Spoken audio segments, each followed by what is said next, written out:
कई दिनों से ये बात पब्लिक डोमेन में है और सुप्रीम कोर्ट के आदेश के बाद इलेक्टोरल बॉन्ड के माध्यम से भारतीय जनता पार्टी को किस किस कंपनी से कितना पैसा मिला, ये भी सारी इन्फॉर्मेशन आज पब्लिक डोमेन में है। और इसके अंदर हज़ारों करोड़ रुपए भारतीय जनता पार्टी को मिले हैं, जिसके अंदर एक बड़ी रकम उन कंपनियों से मिली है जिन कंपनियों के ऊपर किसी ना किसी तरीके से कोई इन्वेस्टिगेशन शुरू की गई, इनकम टैक्स की, ईडी की और अन्य इन्वेस्टिगेशंस के चलते बड़ी बड़ी कंपनियों ने करोड़ों रुपए इलेक्टोरल बॉन्ड के माध्यम से भारतीय जनता पार्टी को दिए हैं। कुछ उदाहरण जो पब्लिक डोमेन में है,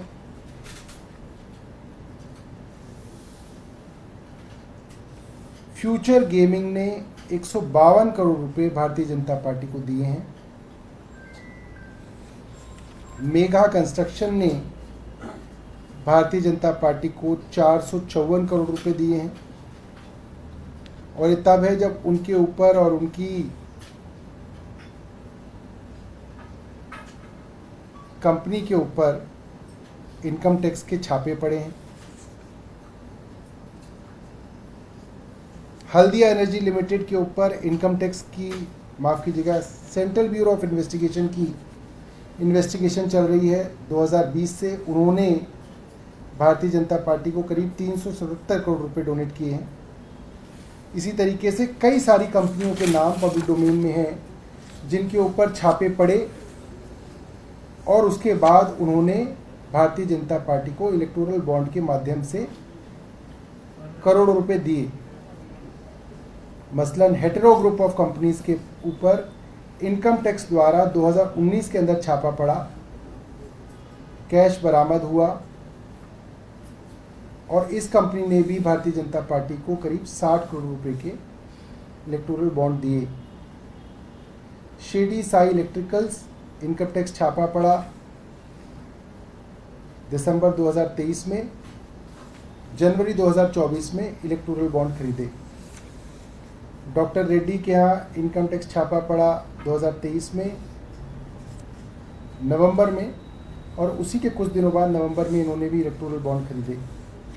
कल्पतरु प्रोजेक्ट्स के यहाँ इनकम टैक्स का छापा पड़ा अगस्त 2023 में, और इसके बाद अक्टूबर में इन्होंने इलेक्टोरल बॉन्ड खरीदे। इस तरीके की बहुत सारी कंपनियां हैं। उन कंपनियों की बात एक जनरल बात है, मगर जो इस एक्साइज की इन्वेस्टिगेशन के अंदर ईडी के मुख्य गवाह हैं, उनकी भी अगर हम डिटेल्स देखें तो उन्होंने भी करोड़ों रुपया भारतीय जनता पार्टी को दिया है। और इनके अंदर जो मेन एक्यूज हैं, पी शरद चंद्र रेड्डी और औरोबिंदो फार्मा के मालिक के बेटे जो हैं, उनकी टाइमलाइन अगर मैं आपको दिखाऊं तो नवंबर 2021 के अंदर एक्साइज पॉलिसी बनी, जनवरी 2022 के अंदर औरोबिंदो फार्मा ने भारतीय जनता पार्टी को 3 करोड़ रुपए के इलेक्टोरल बॉन्ड दिए। जुलाई के अंदर औरोबिंदो फार्मा ने 1.5 करोड़ रुपए के इलेक्टोरल बॉन्ड खरीदे और भारतीय जनता पार्टी को मिले। जुलाई के 2022 के अंदर ये पॉलिसी वापस ले ली गई। नवंबर के अंदर पी शरद चंद्र रेड्डी को गिरफ्तार किया गया। गिरफ्तारी के बाद इन्होंने 5 करोड़ रुपए के बॉन्ड खरीदे और भारतीय जनता पार्टी को इलेक्टोरल बॉन्ड दिए गए। इसके बाद ये कई महीने तक जेल के अंदर रहे। 8 मई 2023 को इनको बेल मिल गई।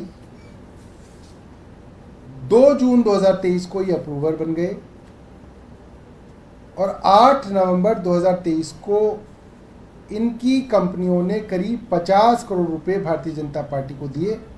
25 करोड़ औरबिंदो फार्मा ने और दूसरे 25 करोड़ यूगिया फार्मा स्पेशलिटीज़, APL हेल्थ केयर, जो दोनों ही होली ओन्ड सब्सिडरीज़ हैं औरबिंदो फार्मा की। और इसके बाद आपको ये बात मालूम ही है कि ये बात पब्लिक डोमेन में आई जब इतनी इन्वेस्टिगेशन हर तरीके की हो रही है, तो हमने केंद्र सरकार से तब भी कहा था और आपके माध्यम से आज फिर कह रहे हैं, जब खुल्लम खुल्ला इस तरीके के एक्साइज मामले के एक्यूज्ड भारतीय जनता पार्टी को इलेक्टोरल बॉन्ड के माध्यम से करोड़ों रुपया दे रहे हैं और फिर वो सरकारी गवाह भी बन रहे हैं, तो इसकी इन्वेस्टिगेशन भारतीय जनता पार्टी की केंद्र सरकार कब कराएगी, ये हमारा सवाल उनसे है। और इस सवाल का वो जवाब नहीं दे रहे हैं, तो आप लोगों के माध्यम से दोबारा से इस सवाल को हम लोग पूछ रहे हैं। इससे संबंधित आपके पास कुछ सवाल है तो बताइए।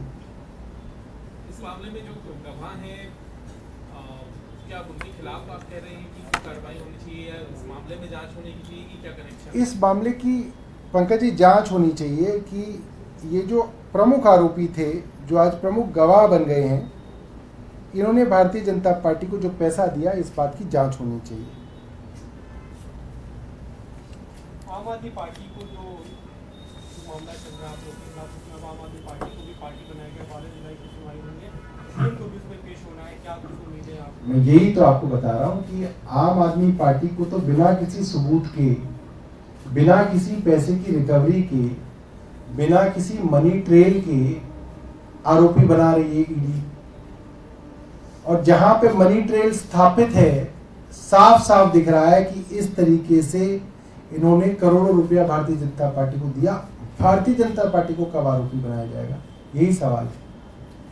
इसके लिए आप कोर्ट क्यों नहीं जाते? कोर्ट जाके बोलिए ना कि इसकी एक जांच कराई जाए, बाकायदा निष्पक्ष। कोर्ट में तो अरविंद केजरीवाल जी ने पूरा ही बताया, डेट बाय डेट एक एक चीज बताई ट्रायल कोर्ट के अंदर। कोर्ट ने कहा कि हाँ हमने इस पर संज्ञान में लिया है, और उसके बाद कोई कार्रवाई नहीं।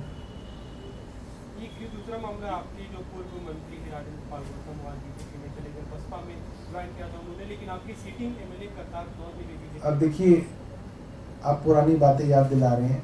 इसी माइक पे मैं ऐसे ही बैठा हुआ था और आप इसी तरीके से सामने बैठे हुए थे, और बात हुई राजकुमार आनंद जो हैं, उन्होंने पार्टी छोड़ दी क्योंकि वो पार्टी से नाराज है।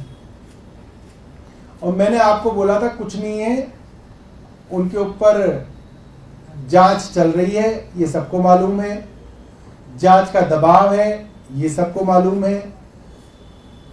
वो कुछ दिनों में भारतीय जनता पार्टी में जाएंगे।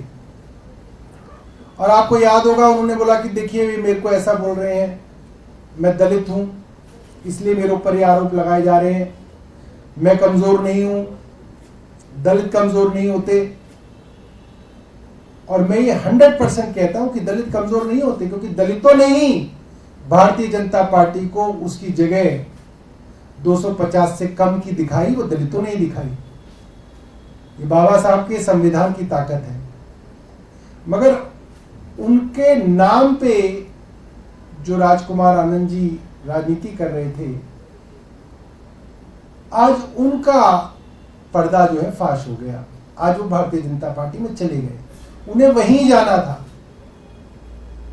जब उनकी पहली प्रेस कॉन्फ्रेंस हुई थी तो उनके आसपास जो लोग थे वो वही लोग थे तो भारतीय जनता पार्टी के लिए काम करते हैं। वो उस फोटो में, वो वीडियो में दिख रहे थे, वो ट्विटर पे भी चल रहा था। मगर क्योंकि अगर वो सीधा ही भारतीय जनता पार्टी में चले जाते तो 1-2 हफ्ते तक वो टीवी के अंदर, अखबारों के अंदर इंटरव्यू कैसे देते, वो अरविंद केजरीवाल को गालियां कैसे दे पाते, वो बहुजन समाज पार्टी से चुनाव लड़के हमारी वोट काटने की कोशिश कैसे करते।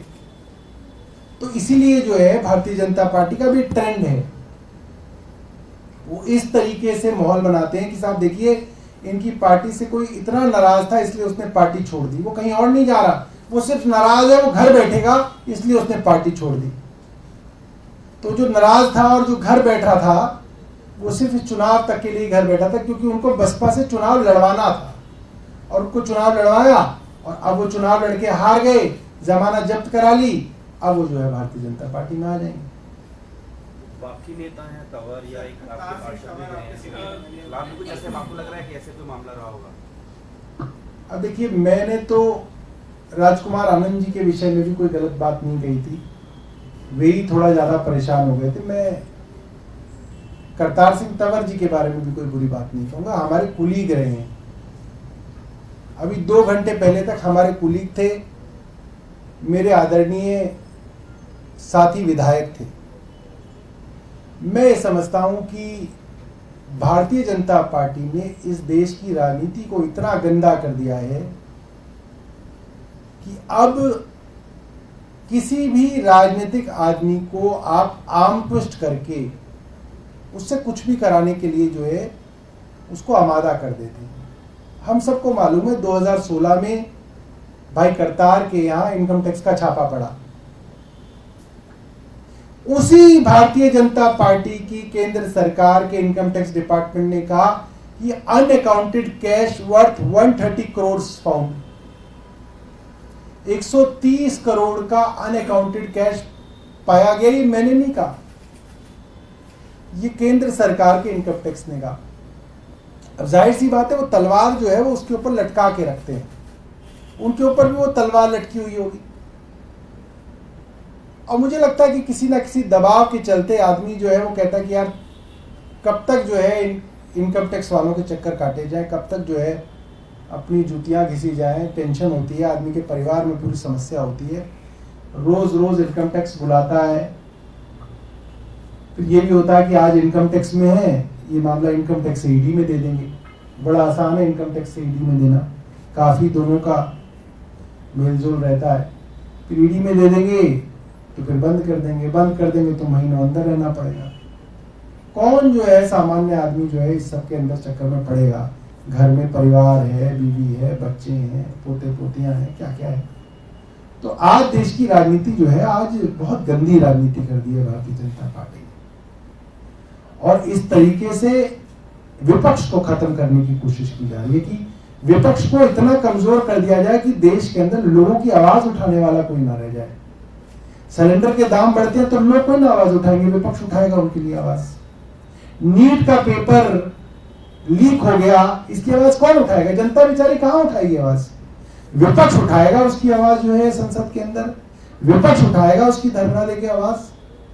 तो वो विपक्ष को कमजोर कर दिया जाए कि जनता के मुद्दों की आवाज ही ना उठ पाए। बिहार के अंदर पुल पे पुल गिर रहे हैं, लोग नहीं चलाएंगे। जो अपोजिशन पॉलिटिकल पार्टीज हैं वो उसको फेसबुक पे, व्हाट्सएप पे, ट्विटर पे चला के सरकार की अकाउंटेबिलिटी फिक्स करेंगे कि भाई आपने कुछ नहीं किया। हाथरस के अंदर इतने सारे लोग मर गए, सरकार की जवाबदेही वहां की अपोजिशन पार्टी तय करेगी। अब उन अपोजिशन पार्टियों को इतना कमजोर कर दिया जाए कि उनके विधायकों को तोड़ा जाए, बीजेपी में शामिल करा लिया जाए, कि विपक्ष जो है बिल्कुल खत्म हो जाए। ये कोशिश भारतीय जनता पार्टी की है, पिछले कई सालों से कोशिश चल रही है, मगर 2024 के लोकसभा के चुनावों ने दिखा दिया कि अब इस कोशिश से काम बन नहीं रहा है भारतीय जनता पार्टी का। वे कोशिश बहुत कर रहे हैं मगर विपक्ष धीरे धीरे मजबूत हो रहा है, और आने वाले दिनों में विपक्ष और मजबूत होगा। इस तरीके की कोशिशें चलेंगी। हमारे कई विधायकों के ऊपर इस तरीके के मामले बनाने की कोशिश की जा रही है, डराने की कोशिश की जाती है, दबाव बनाने की कोशिश की जाती है, और उसके अंदर कई विधायक जो है दबाव में आ जाते हैं। और हमें उनसे कोई, मुझे नहीं लगता कि हमें उनसे कोई द्वेष है, इसको लेके हम उनकी मजबूरियां समझ सकते हैं।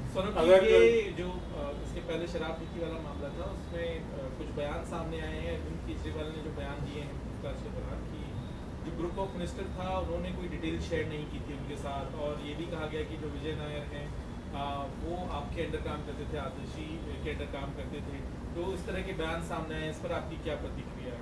हमारा ये प्रक्रिया है कि ईडी का काम है बयानों को तोड़ बड़ोड़ के भारतीय जनता पार्टी की मदद करना, और ये कोर्ट में ही साबित कर दिया था अरविंद केजरीवाल ने। पिछली बार जब ट्रायल कोर्ट के अंदर अरविंद केजरीवाल जी ने कहा कि सीबीआई ये कह रही है और ऐसा मैंने नहीं कहा, तो कोर्ट ने वहीं पे सीबीआई को कहा कि हाँ ऐसा तो इन्होंने नहीं कहा, आप ऐसा क्यों कह रहे हैं?